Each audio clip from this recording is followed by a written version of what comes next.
What's up, Fire family? It's Kiahonfire, and welcome back to a brand new Conan Exiles video on the Isle of SIPTAH. Today I'm doing a video about the Light Shrines. A lot of you have been coming along to my streams and asking a lot of questions about where to find religion, where to find the old cooking recipes, such as the one that gives you Aloe Soup, where to find all sorts of weapons. Well, most of the answers will lie in this actual mechanic called the Light Shrine in this map. And I'm going to show you a few examples on a low budget Light Shrine. So the idea is I'm going to put in one greater essence, which is probably one of the cheaper ways to do it, and show you all of the loot I gained at each of these altars per one. So you get a kind of idea, if you were to spend the minimum amount on these instead of grinding your ass off for it, what you'd get out of it if you just wanted some simple recipes, or maybe just some simple thralls as well. So that's what I've done here in this video, and I hope it will help you. So now you got the idea of the basis of this video, I'm going to start off showing you the first shrine I ever went in and what it contained. So this shrine I picked was the focus altar of the center, so we were picking it. Of course, for that you have to spend that 50 Eldarium on it to be able to craft the the power you need from the souls of the creature from the storm. I've started referring to them as souls because I quite like that. But yeah, pretty much. I was using one of these purple essences.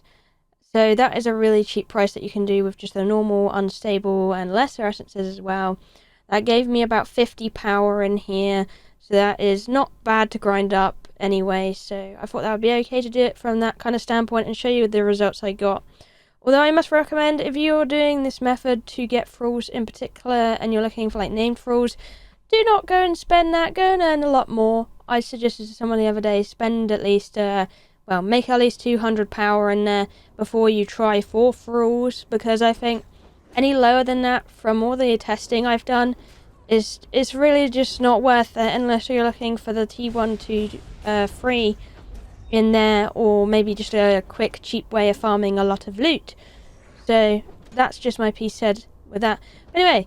So in this first altar, I got a mixture of hyenas and people and large hyena people. So as you can see here, big large hyena people and hyenas and people. They don't attack each other, but they will go for you. For the sake of testing in this video, I've gone for cloaking to be able to show you the loot, because that's the main focus here. What you get from these shrines and what kind of features are within. Now the next few rounds are pretty much the same, however you can get a nice mixture of thralls. On the third round, I did get a nice T3 bearer pop up for me, and that was quite nice to see. But I didn't really get any named thralls at all from those rounds. The only time I got a named thrall was on the 5th round, when I was faced with the mini-boss. And those mini-bosses don't seem to really give much, but they do, they are quite hard to kill. And if you do get multiple, it could be quite tough, because they are really quite resistant to damage. But all in all, when it came to the end of it, we got some pretty nice loot. Ignore all the Eldarium and the question mark stuff, because that is not part of it. It's just what I have spawned in for testing. A few notable features was the locust and shoebill eggs and spider eggs. They had the Jebel Sacrilegion, so that remembrance meat. You eat it and you get the Jebel Sacrilegion. Then they also had, they had special brewing 1. They also had special cooking. They also had shade blooms and dragon bone weapons coming out of this one.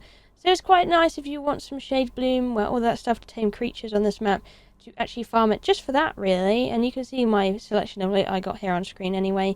Now the next altar base I put up was the eastern one, so the next one in the selection. We're going in order here. I did the same process. I put in the gems you need, and then I crafted the station, and then I also put that one greater essence in for that 50 fuel into the altar and activated it, as I will do for every single one in here. Now this one was quite different, as in it gave me more of the jungle kind of things I would have got from the last map. So in they popped, and the first round I got a bunch of Lemurians, and it just seemed to be Lemurians more or less, and nothing really more than that. There was a few T1 fighters in there, a few cooks as well. And then there was a nice archer, actually, I remember being in there too. And it was like that for pretty much every round until I reached about the 3rd round, where it started spawning in baby jaguars. So you can actually pick them up and tame them if you like in there as well, which is quite nice. In the last few waves as well, they seem to spawn in those mini bosses again, and in the actual, I think it's the 3rd or 4th wave, they dropped a Blade of Decado, which is a free skull boss in this actual Lie Shrine. So that was pretty crazy that that was a thing. But I got rid of it anyway, and what it dropped was absolutely not worth killing it at all at the current level that I put in. But remember, the more fuel you add into these Lay Shrines, the more worthy they get in loot quantity and quality. So if I was to kill this guy in a higher level shrine, I might have got something a little bit nicer. I got some Relic Hunter clothing, quite a bit in here, some medium flawless pieces as well, which was quite nice. I also got some bearer boxes again. They dropped quite a lot of that, which was really nice. They gave me cooking recipe 10, which you'd usually get on the bench in the jungle in the other map. And they also gave me the Decado religion, so if you want a religion in the early ones, you can actually get it through here. Now my next altar base I wanted to do was the next one in Path, so that was the altar of the North. Same amount of things I was putting in, so of course the gem and that one greater soul. And then it was time for action. In this one I got a lot of wolves, which seemed to be pretty beefy, which wasn't fun, I must admit. They were quite hard to hack through. But there was some pretty alright thralls in there too. You had more of the tougher types to kill in this one, so like I was talking about those mini boss types, there seemed to be quite a few more of those in here early on, as well as the wolves, so that could be pretty difficult to deal with. But it was the same mixture of T1 to 3 people I got in here, and a few bearers around, which are called Sherpas.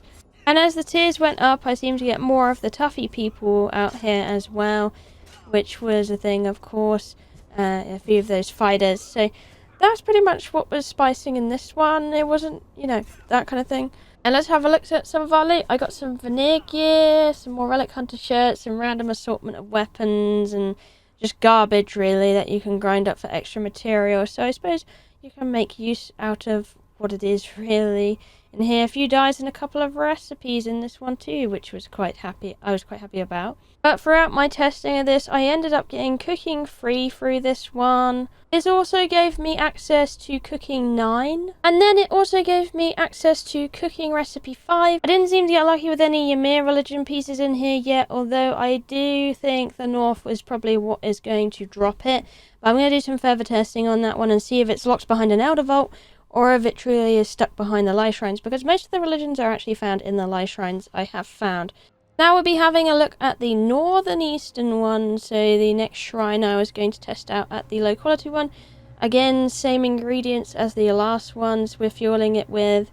This one seems to consist of Black Hand people, so you got your pirate faction, and from the very first wave I started getting these Black Hand captains in a way, those one skull mini bosses with a lot of HP, which were a pain in the bum again, so yeah, just watch out for those. Yeah, it pretty much consists of people, so a lot of people, a lot of these mini boss types, and yeah, that was the consistency of it. You got the tier 1s to tier 3s, mostly tier 1s to tier 2s, though I will admit that. But on the occasion you can find a nice free. I didn't seem to find any T4s though with this amount of charge. I also did find a few Mitra priests within this one as well, which was kind of interesting. And of course that will lead you on to what religion's actually hidden behind this one if you do want it. You can see I got a few bearer packs, not as much as the other one I did.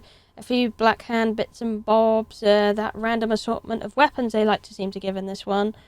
Then we had, you know, some resources around the place. You do tend to get just like a random assortment of resources in these as well. Tidbits, food, dyes, lots and lots of that.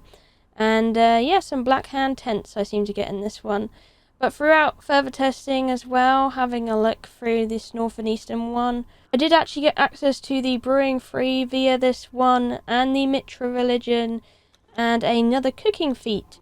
Then you have the cooking 8 making a comeback from earlier. And then we move on to the southern one. So this is one that, you know, same thing, same ingredients. I will repeat myself telling you I've done this, so you know. But yeah, that.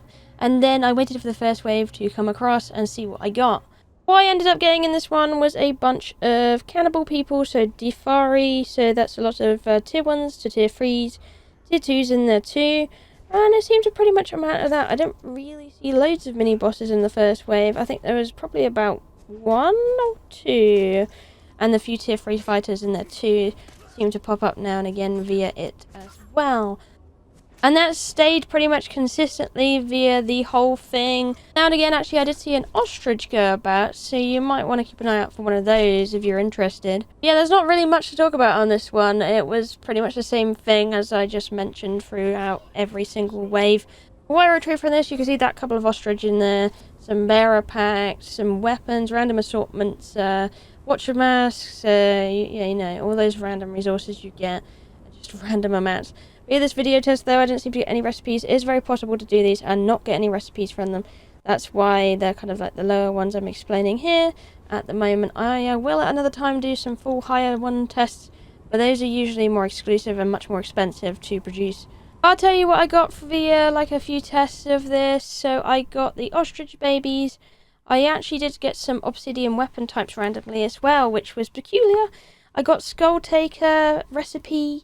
I got Cooking 1. It also gave me the religion of Yog, so that's where you can get your Yog religion. And it also gave me the Witch Doctor recipe, and it gave me another cooking recipe. It gave me cooking recipe 6. And finally we had the Western one, so of course I added in those normal contributors to it, so the correct amount of Elderium to make it, so that's 50, and the 1 greater for the same amount of fuel, and then I started it, cranked the lever, you know, boom boom, let all the lightning go. And this one was a lot of relic hunters and a lot of relic hunter fighter elites.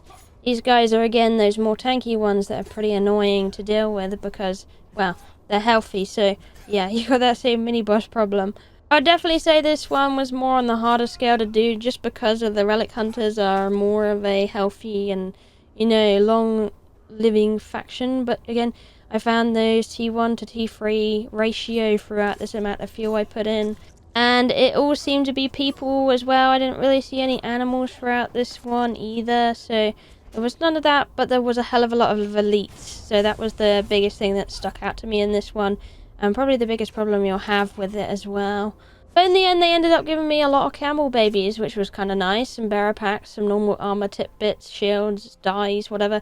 And quite a few recipes, actually, which was kind of interesting. So it did give me relic hunter banners. And to note, it did actually give me a scorpion egg at some point, some relic hunter armor schematics, and cooking 2.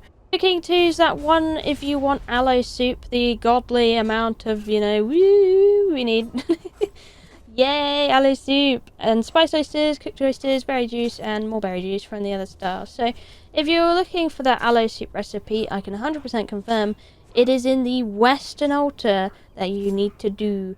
Yeah, that is explaining what you'd get in the lower costing Lai shrines. I will be doing a video on the higher costing ones where you can find out what they give you because the loot table is completely different and the animals you get is completely different as well. So for example, just to give you a little tidbit beforehand, the Eastern altar will actually give you Scales of Dagon if you harvest the fish people, because fish people will come out of it, and they are really quite scary. So there's those ones with the spears and the blue men group kind of thing. And then other ones you can get proper armor like star metal weapons and Pride of Azir armor. They can drop really, really good stuff if you do put in the effort for them. But of course, they're really quite expensive. It's going to take you about 20 of the greater souls to actually pull off one of those. So that means 20 bosses. So that is a lot of bosses to kill, but it is how you will get the most cost efficient, anyway, ones to come about. So there you go, but I will explain that in another video because I just wanted to leave this one for the lower shrines. If you just wanted to get a few of those recipes or maybe religions done, then yeah, that's what I found so far, and we'll be updating another video soon. Thank you for watching, I love you, and I'll see you in the next one. Bye bye!